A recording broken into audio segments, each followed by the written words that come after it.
Eric Hopkins is here to offer a word of prayer or spiritual thought on our behalf. Well, Psalms 33:12 says, "Blessed is the nation whose God is the Lord." Let us pray to the Lord. Heavenly Father, I stand in prayer this evening for our county and community leaders. I pray for unity in our community, that these that are in charge may inspire us to move with a clear and directed purpose, to help build a better future for our benefit. Father, grant that during tonight's agenda, that the discussions and decisions on the issues at hand may be solved effectively, that we may enhance the well-being of our county and achieve together a fairer and more united society. In Jesus' name, amen. Amen. Will you please remain standing for the Pledge of Allegiance? Pledge allegiance to the flag of the United States of America and to the republic for which it stands, one nation, under God, indivisible, with liberty and justice for all. You can be seated. If you would please silence your phones and electronic devices, it would be appreciated. Before we approve our minutes, I think we have one item of business to take care of. That is the appointment of our new attorney, Attorney Jeff Westland. So they can make a motion to do so. I make a motion that we appoint Jeff Westland as our attorney. Second. We have a motion on the floor to appoint Jeff Westland as our county attorney. And we have a second. Any further discussion? All those in favor, please signify by saying aye. Aye. Opposed, nay. Ayes have it. Motion carries. Welcome aboard, sucker. Thank you. I'm looking forward to it. Did you want to introduce yourself at all, or? Jeff Westling, I think I've talked to most of you. Probably John's probably the one I've left the shortest as far as brevity of conversation. From Rushville, born and bred in Rush County. I'm over here quite a bit.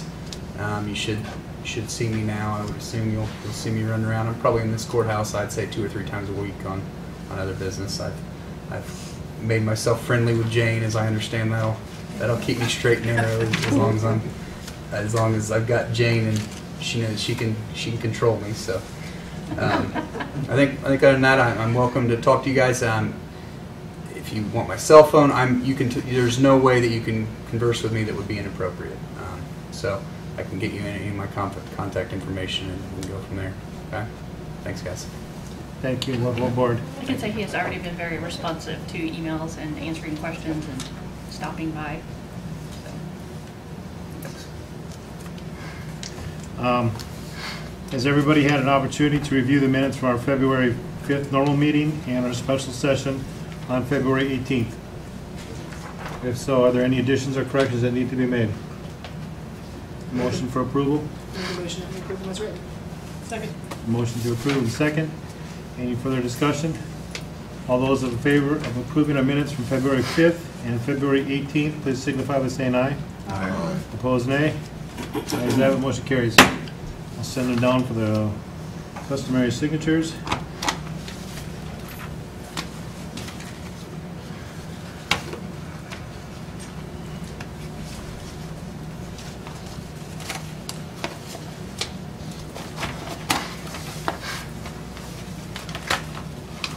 Is there any mail that needs to be brought before the body of the council that anybody would like to share?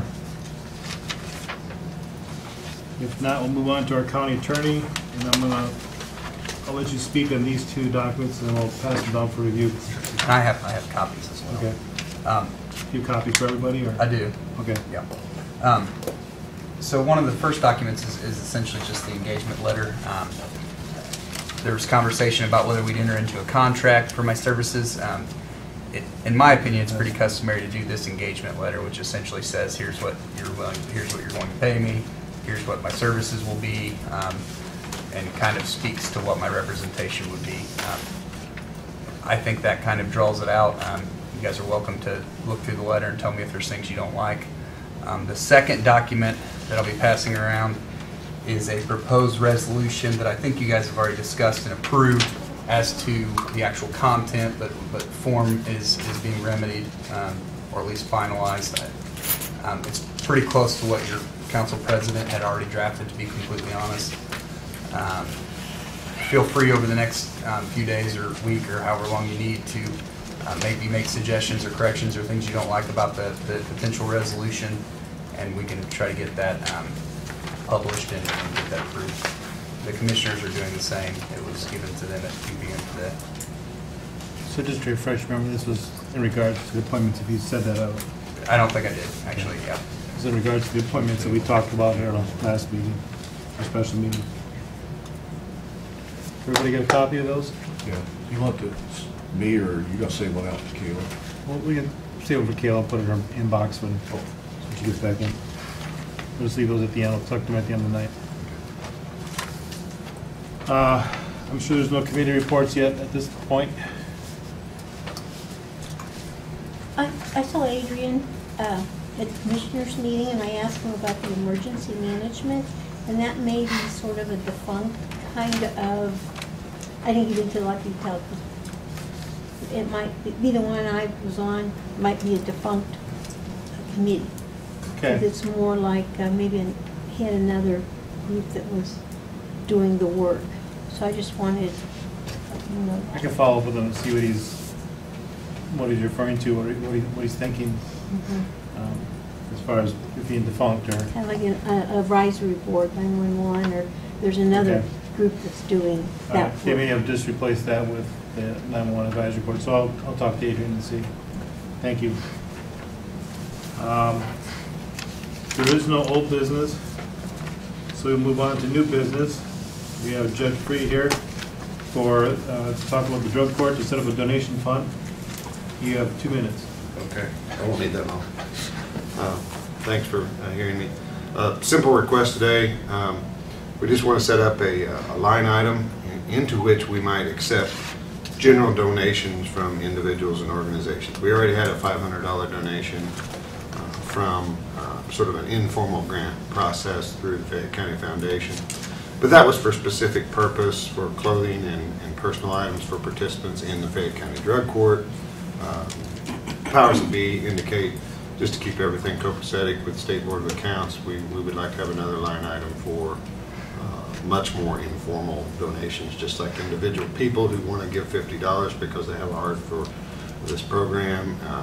Could be used for just general purposes. It would be like an unrestricted general account into which we might take small donations that the public would contribute. And there has been some commentary from the public, to my surprise and delight. I think there would be a little bit coming in that way, so that's fantastic. We need somewhere to put that money. And so I'd just like to have permission to set up an account into which we might put those type of donations. If someone walks into the courthouse and says, I want to donate $20 to drug court, you use the best you see fit to improve the program, we got to have somewhere to put that money. So I just wanted an account, somewhere I can stick it. So that's a good idea. You want my account number? Be careful how you say that. Yeah, stick it. Yeah, no.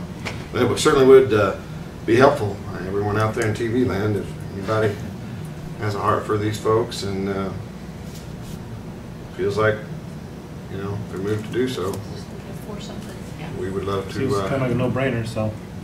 I would make a motion that we set up an account for your funds to Thank come you. to. Yeah. Second. Thank you. Motion to approve the line item to set up a donation fund to the drug court. We have a second. Any further discussion? All those in favor, please signify by saying aye. Aye. Opposed, nay. Ayes have it, motion carries. Very well. Get your line item for what you said. I Okay. will email you that account number. Oh, sure, we can tie that up tomorrow. I would like to just introduce, get around here for the camera. Brandon Burgess, this is our new drug court coordinator after Mr. Rader left us, so have a chance to meet him, encourage him. You'll need all the encouragement you can get. It's a big job. So just wanted to introduce him to you all. Welcome aboard. Thank you. Hey, good job on this guy too. Clever man. He did well. Thank you, Judge. She just came to you right away. We could have avoided even talking to him. He already had high marks, so.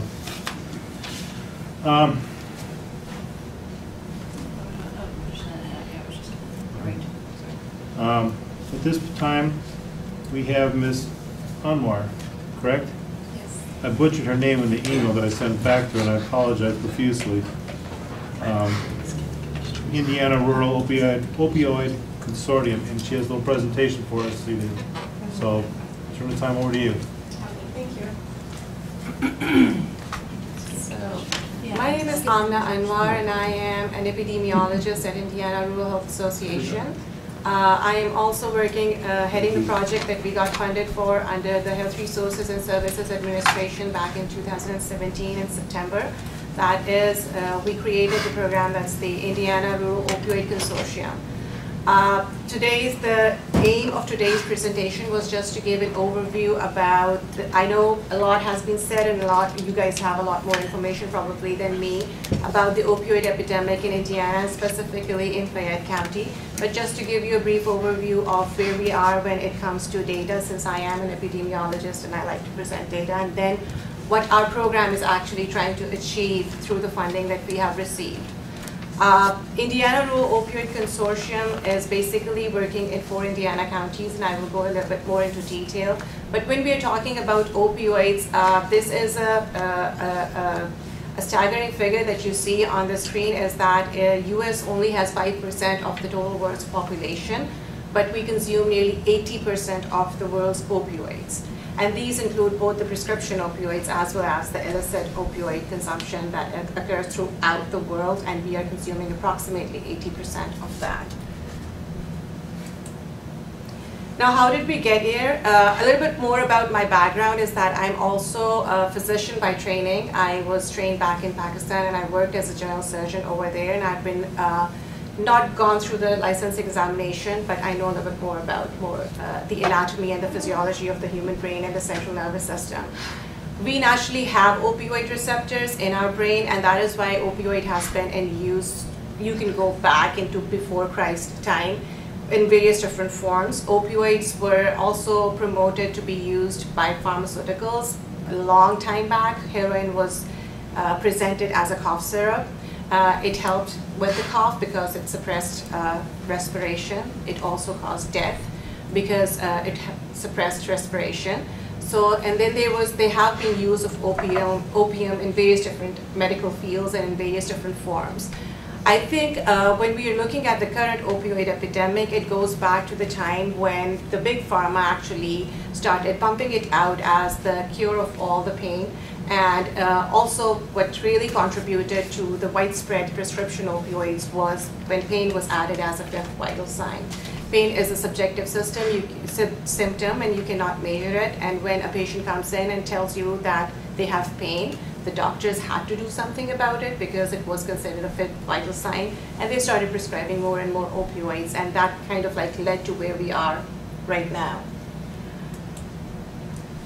Where we are right now, this is the figure which has been released by CDC. It is a little bit old. We're in 2019 now, but it goes back to 2016, and it shows you that approximately 116 people died. That was back in 2016, and this number is higher because of the everyday from opioid-related deaths. And this includes both the prescription opioids as well as the illicit drug use by the opioids. And at the bottom, as you can see, it is costing us a lot. It is costing the US $504 billion in various different costs, which includes the healthcare costs, the lost work costs, the lost productivity costs. So it is not only a healthcare problem, it is also a fiscal problem when it comes to dealing with the opioid epidemic. This is another visual which has been released by CDC. It kind of shows you where we were and where we are right now. When you see that there is the topmost line, the green line shows you the number of the opioid overdose death. It has gradually increased, started in 2000, and it has reached staggering numbers when it comes to like 2016. But the lower 3-4 lines that you see is splitting those overdose death by the type of the opioids, and you see 2 distinct trends in there. Starting in 2010, the number of the opioid overdose deaths by heroin exceeded any other type of opioid. And then there is another trend starting in 2013 and 14, and approximately like in 2015 and 16, that the number of the overdose deaths actually increased, which was not caused by prescription opioids. It wasn't caused by heroin, but now there are more synthetic opioids like fentanyl, which are actually killing more people. So which started as a prescription opioid problem is now turning into something else much bigger and much more difficult to handle. Now this is something which is interesting. Whenever you're looking at the data, you're looking at various different demographics, and as you can see that in the youth, the number of people using opioids or abusing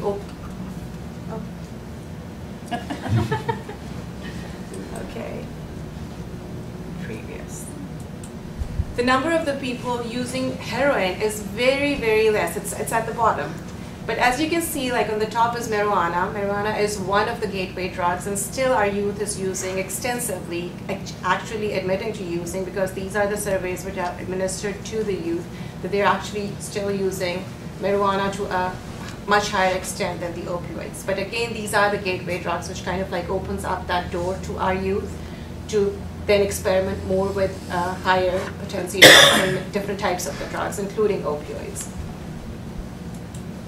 This is another study, the Monitoring the Future study, which is again conducted in the students in 8th, 10th, and 12th grade. Again, this study shows that there was a spike in the number of the illicit drug use starting from 70s and then a little bit more in the 90s, but it has remained consistent after that. It is not increasing or decreasing in all the grades. That includes the 8th grade, the 10th grade, and the 12th grade.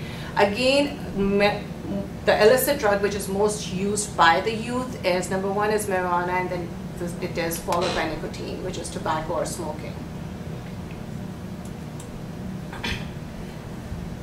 What we need to understand over here is when we split up the number of people who are suffering from any kind of substance use disorder, they're using any substances, and this includes alcohol and this includes tobacco too.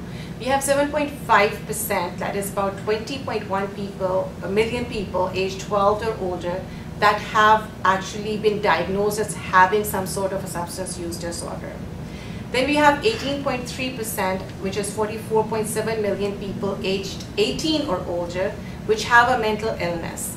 Now these two are medical conditions, but then in the middle you see that there's a huge overlap, because people who are suffering from mental health, any sort of mental health disorder, which includes depression, are also suffering from substance use disorder. So there is kind of a correlation which exists, and when we are looking at one condition or the other, we have to treat the person as a whole.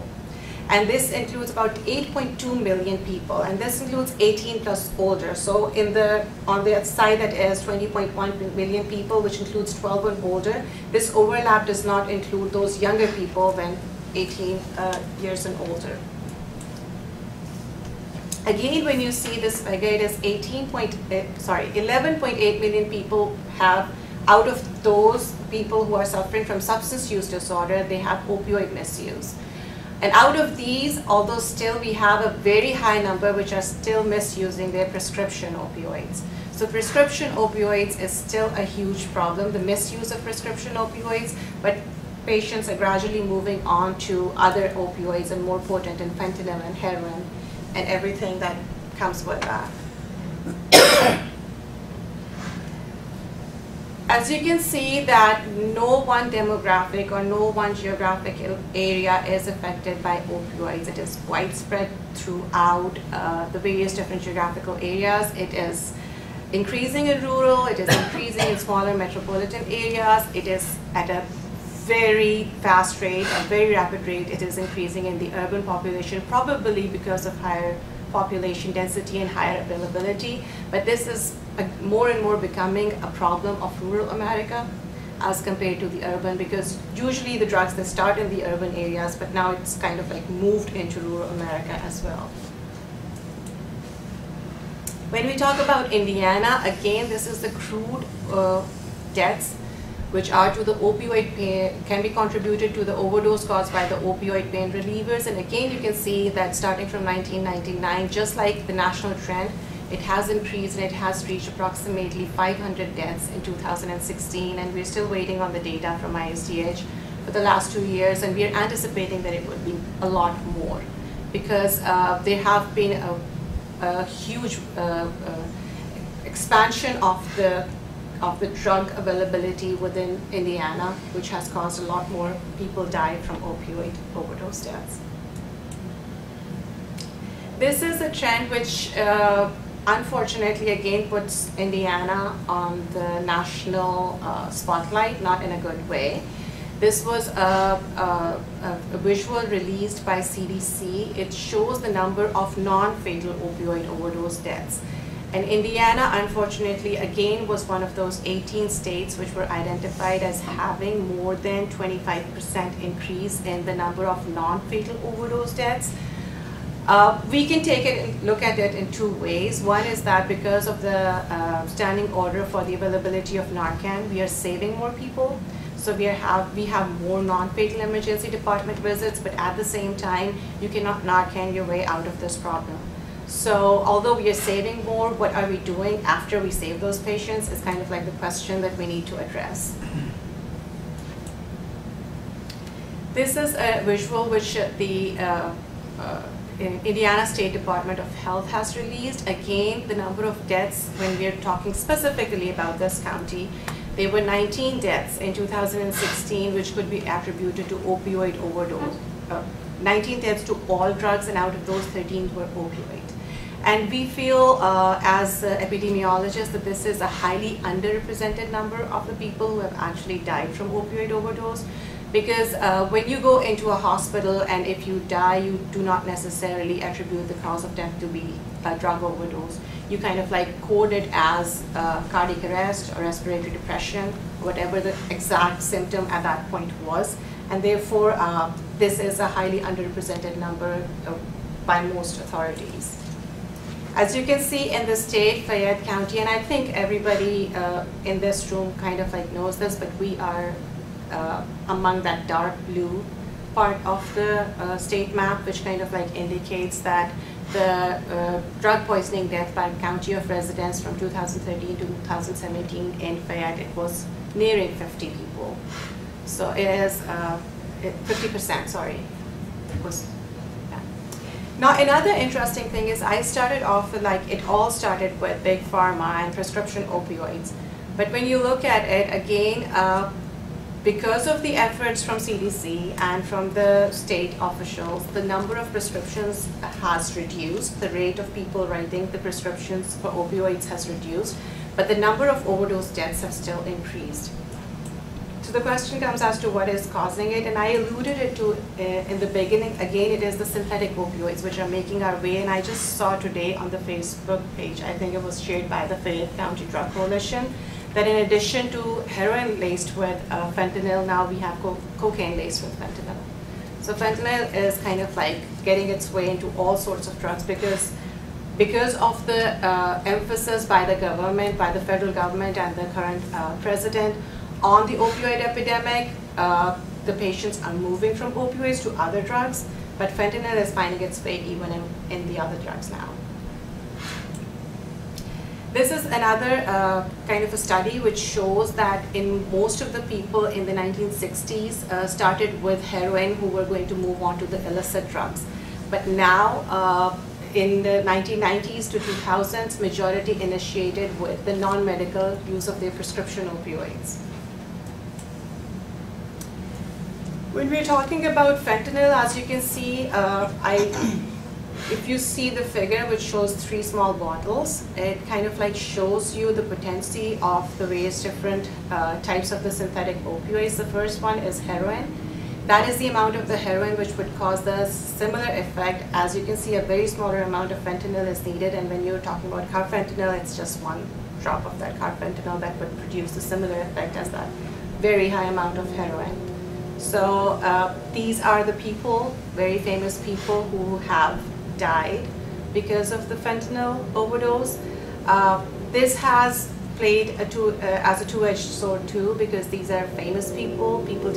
Our youth tend to follow them, and although they have met their fate in a very bad way, but still there are people who get they get really impressed by their lifestyles and they want to follow them. Again, in Indiana, when we talk about it, heroin is the #1 cause of death when it comes to the opioids. But as you can see, that there is a small orange line which shows at the bottom is the other, at the top, sorry, is the other or the unspecified drugs. And this brings us back to the way the opioid overdose deaths are coded in the hospital system. So we are, at this point, we don't really know the extent of the problem that exists in Indiana just because of the way the data is coded.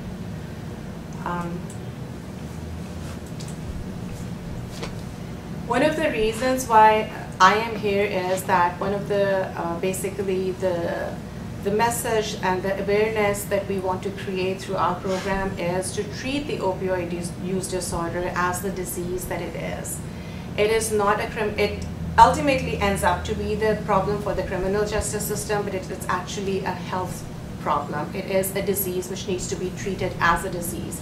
It has specific diagnostic criteria. It is a chronic, recurrent, relapsing disease, and it does not have a cure. We have to understand that, but we have to also understand that it can be managed, and a person can live as a productive person in recovery, on treatment, and the diagnosis of opioid use disorder is not a death sentence.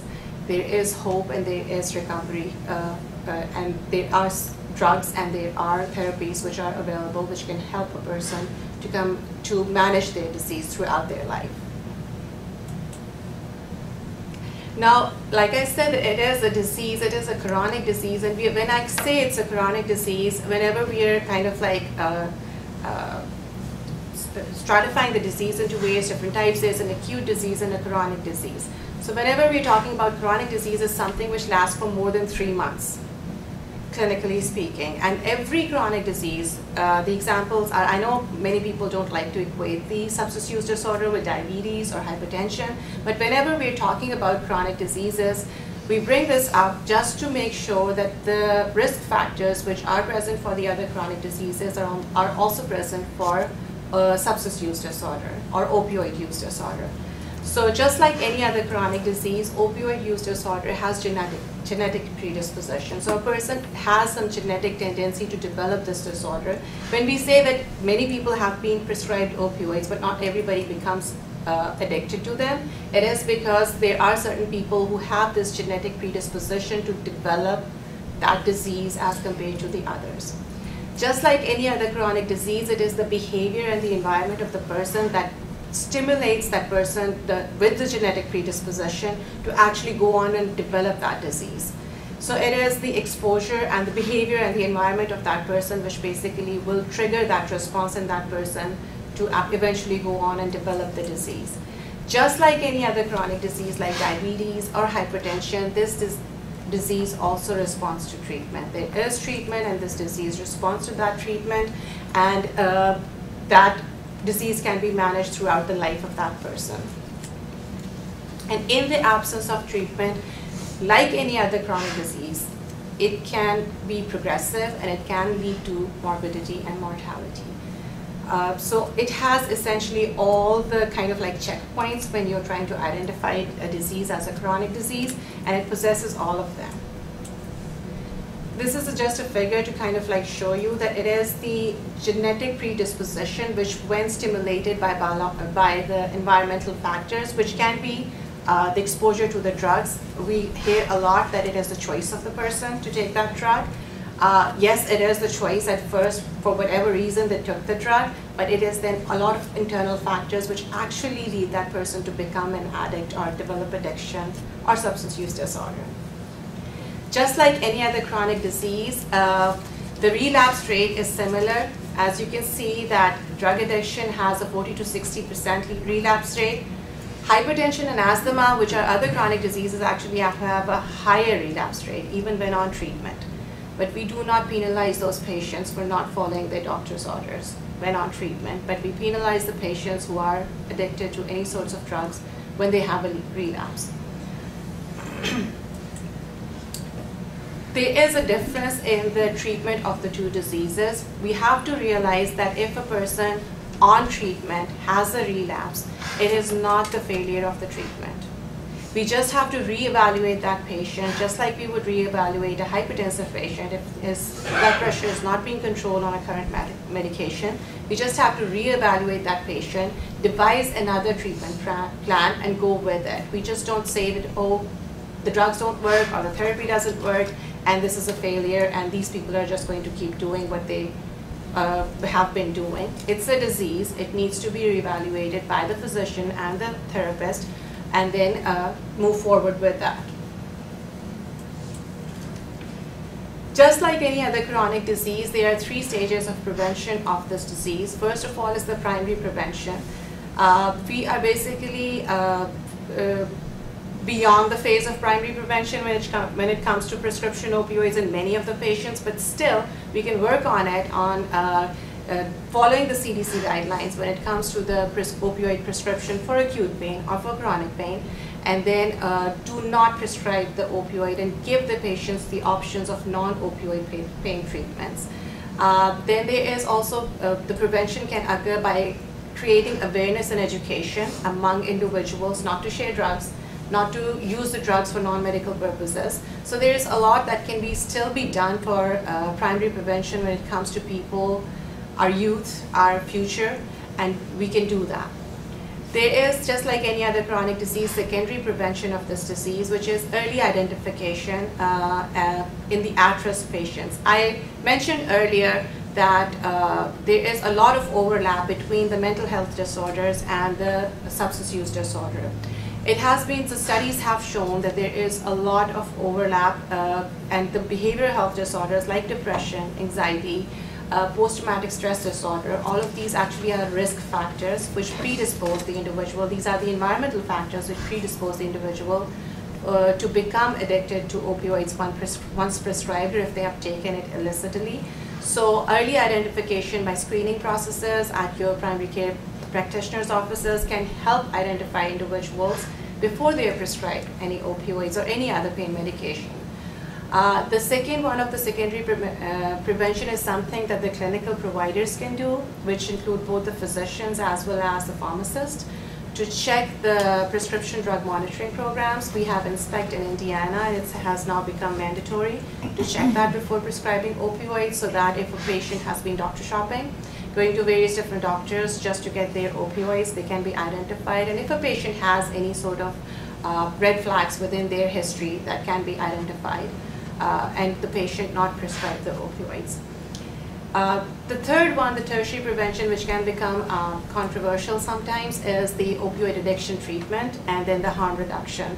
But this is again, we are at that stage in many areas of Indiana, including Fayette County, where this is needed, where this is also available at various different locations. And I know the Syrian Services Programs has restarted here.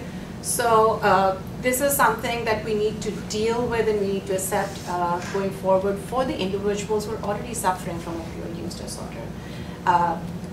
Prevention and screening and everything is good for people who don't have that disease as of yet, but for the individuals who are suffering, they need this treatment. Whenever we are talking about treatment of any sort for any chronic disease, we have to identify what the goal of that treatment is before going into the treatment being controversial or replacing one drug for the other. When we realize that it's a disease, we need to find out what we are trying to achieve when we are talking about treatment. The goal of any of the treatment for any of the chronic diseases is basically getting that patient to full recovery. Basically, there are 2 things which we want to avoid, or 2 things which we want to achieve when we are talking about the treatment. First of all is to prevent the person from dying of that disease or the complications of disease, so reduce the mortality from that particular disease. The second is to help that individual lead a productive life, a self-directed productive life, so that he can become a productive member of the society without being a burden on the society. There are 3 drugs which have been approved when it comes to medication-assisted treatment. These are FDA-approved drugs. These are 3 different types of drugs, and they work in 3 different ways. As I mentioned earlier, our central nervous system naturally possesses opioid receptors. So the first drug is methadone, which is a full agonist, which means that it occupies those receptors completely, so that it does not let heroin or any other opioids occupy those receptors. And if it is used in the way that it should be used, if it is prescribed, if it is closely monitored, it has shown huge success in the past. Some deaths have occurred, it has the potential of abuse, and some mortality has occurred if it is not used the way it is supposed to use through methadone, since it is a full agonist. So the second drug is buprenorphine, which is a partial agonist. It partially occupies those receptors, and it kind of like creates that plateau. It reaches to a point where it will give the patient relief from the withdrawal symptoms, but death due to buprenorphine overdose has not been widely reported, or any, it's basically clinically it's not possible. It's usually something else if it is implicated. The last one is naltrexone, which is an antagonist. It is basically which does not let the opioids occupy their receptors. So it completely acts against the opioids. It is followed by the withdrawal symptoms, and that's why the success rate with naltrexone is less as compared to methadone and buprenorphine. Having said that, as you can see, that it is a medication-assisted treatment. It is a treatment which needs the overall holistic treatment of the patient, along with the psychotherapy and treatment of those mental health disorders with therapy, group therapy, individual therapy. This is a figure that kind of like just gives you an indication of how the various different drugs work. So the blue is those opioid receptors. Methadone completely occupies them. Buprenorphine only partially occupies them, and antagonist blocks them. Again, you can see that the full agonist, once it reaches that level, it reaches a plateau, and it cannot further, its dose, further increase in the dose does not cause any euphoric effects that you would experience with heroin. Partial agonists reach that plateau much earlier, and that is why they help the patient to relieve the withdrawal symptoms without getting them into a euphoric state, and is considered to be the drug of choice, if you would like to call it, among all of the drugs which are available or have been approved by FDA. Just because of that nature, that it helps the patients stay on the treatment longer than any other drug. Our program is basically not only limited to Fayette County, it is in 4 counties in Indiana. It is in Cass County, Fayette County, Wayne, and Lawrence. In each of these counties, we are working with the hospital. We are working with Fayette Regional Health System in Fayette County. The primary prevention that I mentioned, the screening of the individuals for mental health disorders, we have deployed a screening tool at Fayette County Regional Health System. We are trying to prevent the disease or people from ending up as overdose deaths by using that primary prevention, but at the same time we realize that the people who are actually using the drugs are not going to come to their primary practitioners to get their annual visits or checkups, so they're not going to be screened and they're not going to be identified, and that's where this community outreach or education and removing the stigma part comes into play. This is just a screenshot of the screening tool that we are using. The screening tool that we use not only screens over the 14 domains of behavioral health, it also screens over the substance use disorder, opioid use disorder, it screens over the socio-demographic factors, as those are also risk factors for developing the substance use disorder. If a person is suffering from lack of employment, if a person has any other social issues that may predispose them to opioid use disorder, it screens over them, and then the next part is referral into the various different facilities or the agencies which they need to be referred to get all of the help that they need. The second is again education. We are conducting a lot of webinars. We have an online system for the provider education. The other part is community education. We need to educate the community on recovery and the treatment options which are available. Still controversial topics in many areas, but we are trying to educate as much as possible, backed by the evidence which is available. And then the third is the opioid-specific care coordination. We are again working with the hospitals to provide the holistic treatment that is needed by the patient. So not only the primary care practitioner, but also the mental health, and then the pharmacy, and then the community resources, just working together to get that patient into treatment and then help that patient remain in treatment and recovery. Any questions that you have?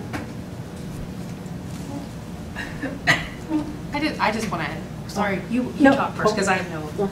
Well, I just wonder, like Cass, Fayette, Lawrence, and Wayne, what do they have in common? But those are, that you have the 4 counties that are, that High and Rock service area. What do they have in common? Okay, so the way these counties were selected was first by the data, where they were high opioid overdose deaths. So Fayette, Lawrence, and Wayne County basically kind of like satisfied that criteria. The second was with Indiana Rural Health Association. We work with a small rural hospital, so we needed a partner in each of those counties to deploy the screening tool so that we can have that component of prevention of the opioid use disorder. Cass County was basically selected because although the data does not indicate that there is a huge opioid overdose problem, and specifically in that county, the donut around that county has the service area of the Logansport Memorial Hospital in that county basically showed that there was a need. And again, we needed a hospital partner in there. So that was basically why this was selected, because we were a part of the first, the pilot program that the federal government kind of like rolled out for opioid overdose. Now they have rolled out a much bigger program, and we have expanded, and that's a separate program, not this one, where we have expanded to include 11 counties. So that's a lot of the region in the southeast and the southwest of Indiana, and then some in the northern areas, but mostly the concentration of those counties in the southeast and southwest of Indiana. I was just going to say thank you. I know that for some that this might be a lot of information, like drinking from a water hydrant, but what I would say is you're super relevant to county council because an enormous portion of our budget is addressed at the legal side of opiate use or polysubstance use. I mean, any of those illicit substances. And so I think that for us to move forward productively, we're going to have to reduce the stigma that's associated with substance misuse. I mean, in order to kind of address these issues, and I feel like, you know, we see our coroner coming forward asking for additional appropriations to cover the cost of doing autopsies, and it's because there's more regulation now on who we autopsy to get the real number, so that these numbers aren't just a heart stopped. It's because of we're able to, you know, clearly identify the issue, and so I appreciate your time, and I know that again this does go out for our whole community to see, and this data, if we don't hear it repeatedly, we're not going to understand, and we're not going to be able to make informed decisions when it comes to setting up here, or the commissioners that are out here, or as a whole community. So I for one appreciate you being a part of our drug coalition. If you don't know it, AMNA comes every first Friday of the month. Yeah, first Friday of the month, our drug coalition meets at the Haven, 901 Meyer Avenue, and we are always looking for people who are interested to be a part. And so, like I said, a part of our program is just providing that community awareness and education. And if you have any groups or any organizations that you want us to come in, we have, like, this was kind of like, I tried to keep it more simple, but just to go into the detail of I think the basic message that we are trying to send out, that it's a disease and it needs to be treated like a disease, and all the budget appropriations and everything that you need to do is to treat it as a disease. And the more data we get, the better we are able to present our case for this. I'd also like to say it's the only preventable mental illness. It is. If we can get it before it's gone, forgotten, look at the millions, we would say trillions. Definitely. And I think we owe it to our youth. We need to save them. When it comes to prevention, we need to save them by primary prevention. And a lot can be done. A lot is being done, actually. A lot of people are doing these in silos, but we need to, it's just that stigma, both with the disease and the treatment. We need to remove that while moving forward. Thank you so much for having me. Thank you for getting me on the agenda. I got a very swift response from Mr. Mike and from the rest of the council, so thank you so much. And I would, like I said, that our services are available to everybody who is here. We are working with the hospital, but a lot of this is just community outreach and education. So I would be more than willing to come out whenever you want me to at any event. From a Thank you. marketing standpoint, they say 7 times we need to hear the same thing Yes. in order for it to stick. And so I think that she's provides a service that's even good for other businesses. Definitely. Thank you. Thank you so much. Thank you. Thank you, Ella. I'm gonna back up a look to Gary. It's easy to do, isn't So, do you have anything for us? it? Not really. We did officially hire Jeff as well today in our commissioners meeting.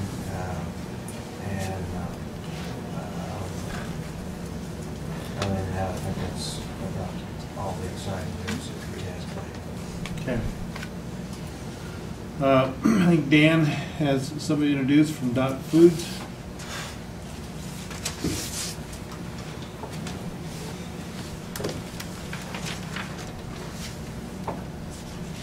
Good evening, County Council. I would like to introduce to you Randy Templin, who's the General Manager for Dot Foods. And and I'm not going to steal your thunder here. I'm going to say things that you may not say. We've helped partner with the CDL program, Economic Development Group has, by donating space, parking lot property, so that we can conduct this training. And I'll let Randy explain more. We've had lengthy conversations, and it's just a great program, and that's all I'm going to say. Randy, go ahead. Well, thanks. Thanks, Dan. Dan's been very, very helpful from the standpoint of helping us get in the community, as well as the CDL program. Also, Gertrude Whitaker with the Chamber of Commerce has been great. I'm the general manager of Dot Foods. We're in Cambridge City, Indiana.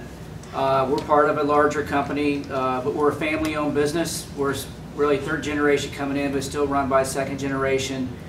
I've been with Dot for over 30 years, so a long time. And this is my third distribution center. So I'm originally from Indiana, so it's good to be back home. One of the biggest challenges we have in growth is driver hiring.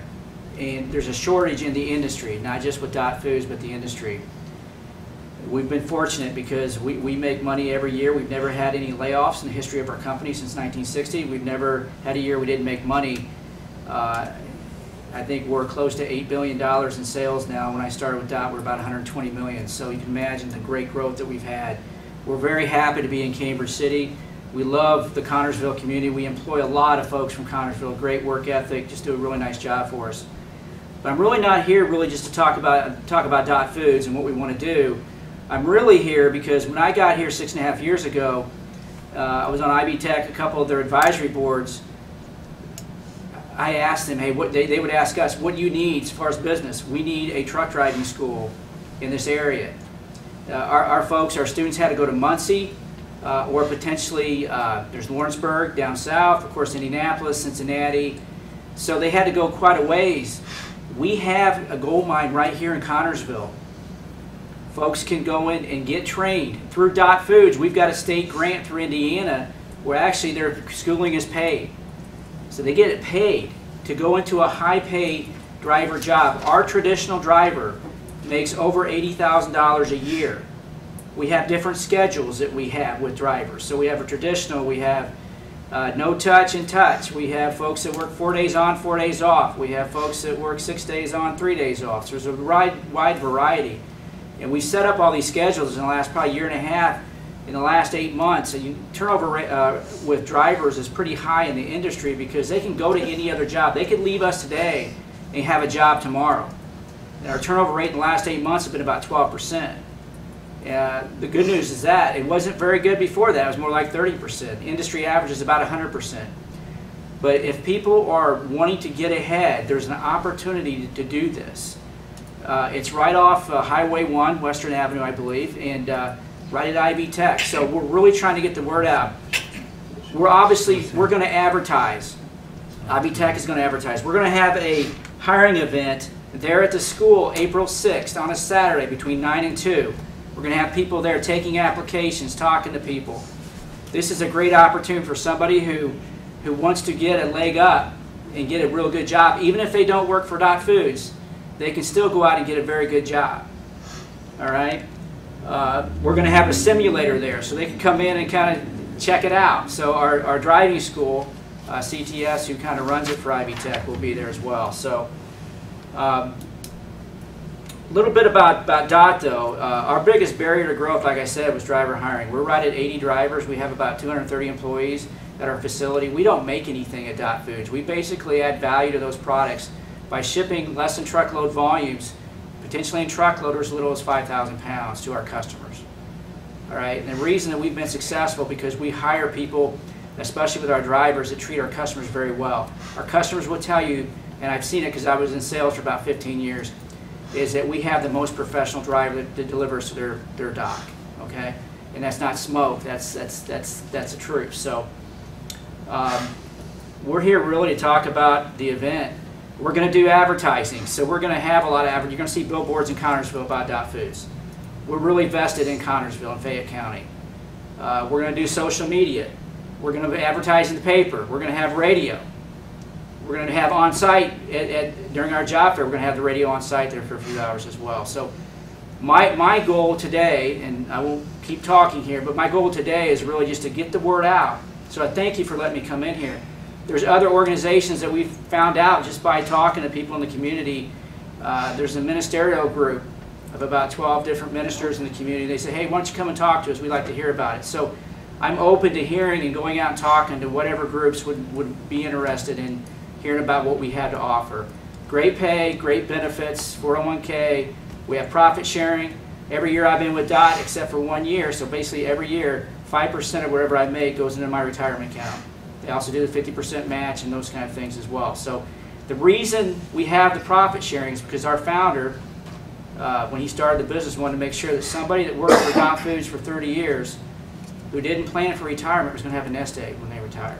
And we still have it to this day. So, well, thank you for the time. If you have any questions, I'd be happy to try to answer those. But again, go ahead. Yes, how the driver school training that you're talking about? Yes. How, just for the public's information, how long is that? It's a great question. I should have said that. It's a three-week training. So they basically come in. There's a little bit of classroom. Also, there's they basically teach them how to get their commercials driver license. So once they're through the 3 weeks, it may go a little longer, but 3 weeks, then they can go and get their commercials driver license. Then, if we happen to hire them, we would actually, through our grant, would pay them $500 a week as they were training at IB Tech, at CTS school. And then once we hire them, we'll pay them $750 a week and train them for probably another 10 weeks, maybe 12. We're going to make sure that we train them well enough so they're going to be safe going up and down the road. So it's a long-term commitment on our part. And then they start driving and then they make bigger dollars than that. So, yeah, 3 weeks. And that 3-week training is paid for by? We have a grant right at this time through the state of Indiana that actually pays for their training. So it doesn't get much better than that. They actually get paid to go to school, they get the training paid for, and then they get a real good opportunity.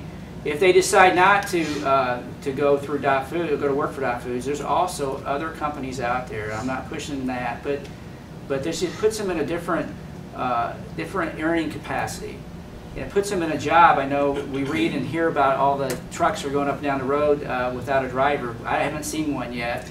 I'm sure there probably will be on the way someday. But there's a very high demand for drivers, and there's a low supply. So that's usually good news for somebody that wants to go in that industry. And we have a gold mine right here in IB Tech because we can provide the training right here. And they don't have to go to Muncie. And there's nothing wrong with Muncie because we work very close with that school too. But it's just nice to have something right here in our backyard. Is there an age limit? I mean, is it 21? It is 21. Thank you. Yeah. Here's what we have started to offer though. Is it somebody that is interested in driving? Somebody maybe graduating from high school. We're going to offer hey, come to work for us. We'll put you in the warehouse. We'll work you there. If you do a good job, After 6 months, then we will look at putting you in CDL school. You go into CDL school, then we'll train you. We may have you do some things in state, but also work in the warehouse. So then when you do turn 21, we'll be able to put you out and have you start driving right away. Sounds Great very good. questions. Well, thank you. I appreciate the time, sincerely. Thank you, Dan. Thank you. Thank you. Highway Department, you're up.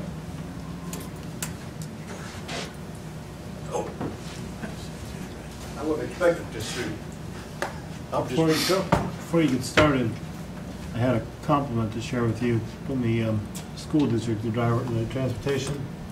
They were very complimentary of your communication while the roads were being flooded, and helped them to plan their routes and get kids home safely and picked up in time and so forth. But they were extremely complimentary of what you guys did.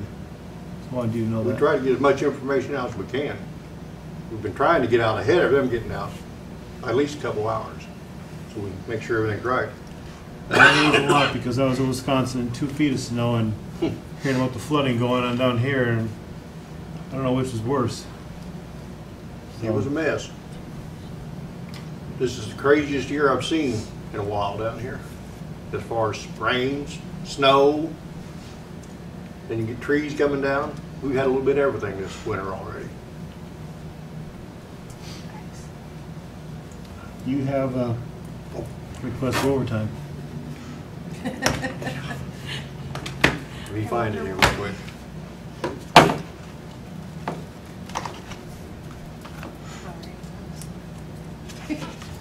I've got an additional in for 20,000 because we used up all the overtime we had.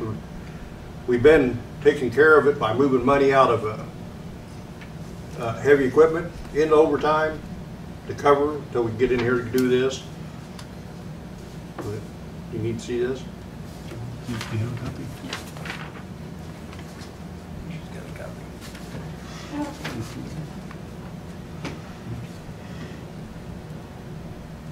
Okay. This will get us by for the rest of the year. So, Highway Department's asking for $20,000.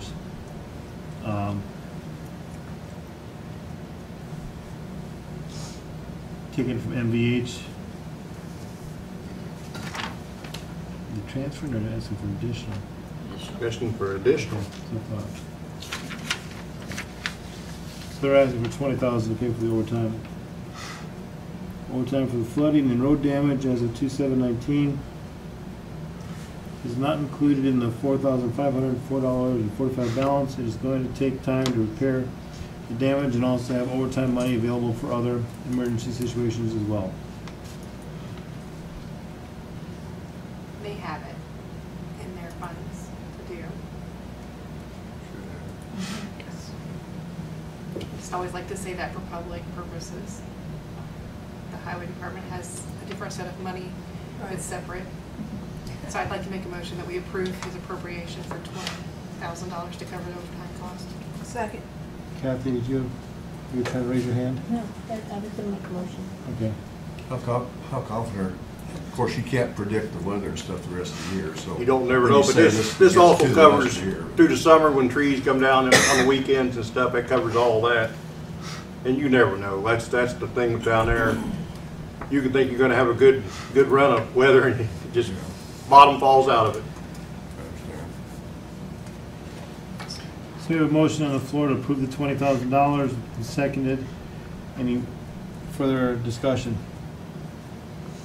If not, all those in favor of approving the additional appropriation request for the amount of $20,000 for the Highway Department, please indicate by yes by saying aye. Aye. Opposed, nay. Ayes have it, motion carries. That's already signed. That moves us down to patron concerns. Thank you. Thank you, Jay. Is there any patron concerns? If not, I entertain a motion to adjourn. I'll make one. I enjoy that one. Motion to adjourn. I second the motion. Second. All those in favor, signify by saying aye. Aye. Opposed, nay. Ayes have it, meeting adjourned.